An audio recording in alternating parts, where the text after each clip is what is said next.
Et vous êtes peut-être en vacances, évidemment, les vacances de la construction qui ont commencé pour des dizaines de milliers de Québécois vendredi. Puis même si vous n'êtes pas dans le domaine de la construction, vous pouvez quand même être en vacances. Faites attention.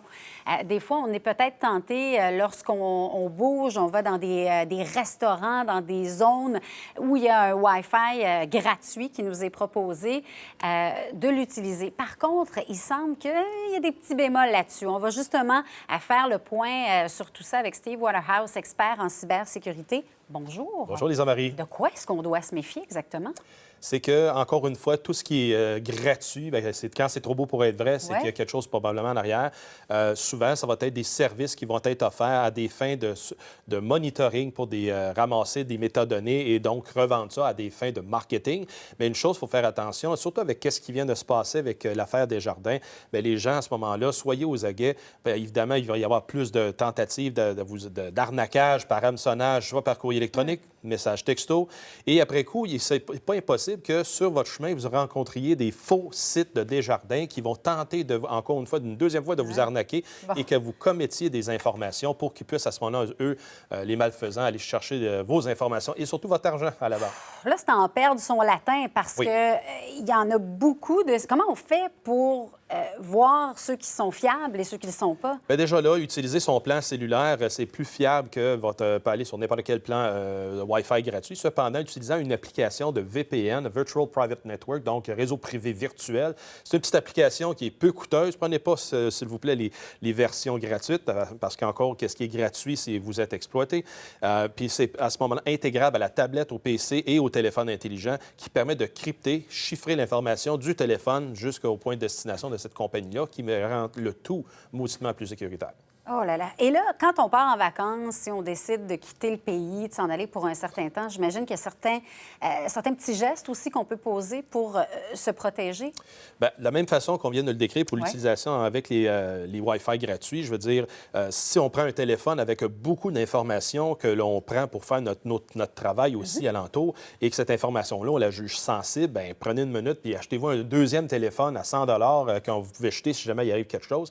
Ou surtout, pensez une chose, à la frontière, il n'y a plus de droit. Donc, le douanier a droit de vie ou de mort sur votre téléphone. Il peut l'exploiter parce qu'il suspecte que vous cachez quelque chose à l'intérieur. Et donc, si vous jugez qu'il y a quelque chose de confidentiel à garder, les services frontaliers pourront à ce moment-là prendre une copie et pouvoir analyser le tout. Donc, gardez ça en tête si jamais vous devez passer avec de l'information sensible. Donc, des genres, exemple, de l'information privilège client intervenant. Là-dessus, à ce moment-là, effacez votre téléphone, faites une copie de sauvegarde, effacez-la, puis partez la tête tranquille. Oh, ça commence à être compliqué quand même, à se protéger. On se rend compte à quel point on devient vulnérable quand on utilise la technologie. C'est bien beau, la technologie, là, mais ça devient un cauchemar pour certains.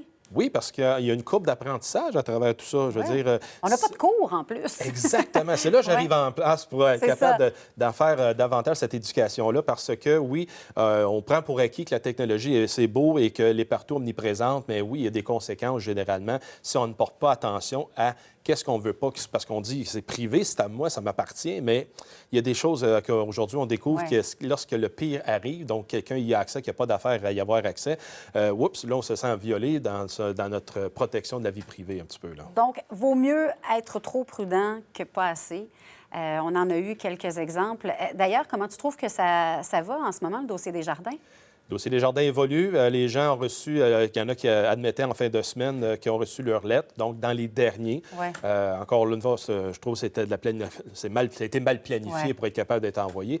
L'enquête poursuit son cours pour que les policiers... Ce serait bon qu'on ait une mise à jour des services policiers à ce moment-ci. Ça donnerait le ton où ils en sont rendus parce qu'ils travaillent ardemment pour être capables d'établir avec certitude qui était derrière le clavier pour, envoyer les données, deux, qui a mis les données sur la clé USB. Donc, avant de présenter ça à un procureur qui a des accusations, ils se doivent d'avoir une preuve solide.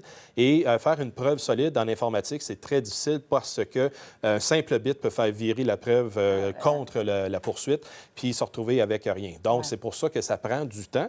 Mais ça serait bon à ce moment-là de savoir où ils en sont rendus, je crois. Bien, ça serait rassurant pour tout le monde, d'autant plus que ce n'est pas une petite fraude quand même. Hein? C'est quoi, 3 millions d'utilisateurs? Non, exactement. Puis, je veux dire, on s'attend, je crois qu'il y ait condamnation condamnation éventuellement envers ce genre de crime-là. Je veux dire, aux États-Unis, eux autres, on vient de voir passer présentement une condamnation de 9 ans de prison pour avoir fait du vol d'informations à la NSA. Donc, il y a la personne en question qui a volé pour 50 000 gigabytes d'informations.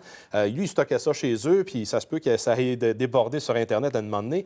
Il y a juste eu 9 ans. Quand je dis juste, là, il y avait 10 ans par chef d'accusation, il y avait 20 chefs d'accusation. Donc, il s'en est bien sorti. Bien, il s'en est bien sorti relativement. Ouais. Et quand on regarde de British Airways, que récemment, pour 500 000 personnes, ils sont fait imposer une amende de 300 millions de dollars canadiens.